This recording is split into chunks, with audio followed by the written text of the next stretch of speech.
நெத்திலி மீன் ஃப்ரை எப்படி பண்ணுறதுன்னு பார்க்கலாம். இது வந்து ரொம்ப நல்லா கிறிஸ்பியாக இருக்குங்க. நான் ட்ரை பண்ணியிருந்தேன், நீங்களும் ட்ரை பண்ணி பாருங்கள்.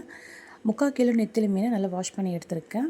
1 ஸ்பூன் மிளகா பொடி, தனியா பொடி வந்து 1 ஸ்பூன், கார்ன்ஃப்ளவர் மாவு 2 ஸ்பூன் போட்டுக்குங்க, இஞ்சி பூண்டு பேஸ்ட் வந்து 2 ஸ்பூன், மஞ்சத்தூள் கொஞ்சம் ஆட் பண்ணிக்கோங்க, தேவையான அளவு உப்பு, புளி தண்ணியை ஆட் பண்ணிக்கோங்க. அப்படி இல்லைனா தக்காளி ஜூஸ் போட்டுக்குங்க.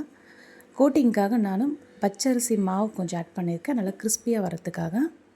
இது எல்லாத்தையும் நல்லா மிக்ஸ் பண்ணிவிட்டு ஃப்ரிட்ஜில் வந்து வச்சுருங்க. ஒரு 1/2 hour நல்லா ஊறட்டும், ட்ரை ஆகிடும் மசாலாலாம். அப்புறமா இதை நம்ம ஃப்ரை பண்ணிக்க வேண்டியதுதான். ஒரு கடாயில் எண்ணெய் ஊற்றி இதை நல்லா ஃப்ரை பண்ணிக்கோங்க. முன்ன பின்ன நல்லா திருப்பிக்குங்க.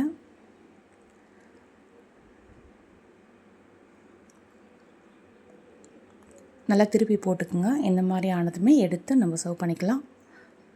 அவ்வளோதாங்க, சுவையான நெத்திலி மீன் ஃப்ரை ரெடி. நம்ம கார்ன்ஃப்ளவர் மாவு, பச்சரிசி மாவுலாம் போட்டிருக்கிறதுனால நல்லா கிறிஸ்பியாக இருக்குது. நீங்களும் ட்ரை பண்ணுங்கள். லைக் அண்ட் ஷேர், சப்ஸ்கிரைப் பண்ணுங்கள்.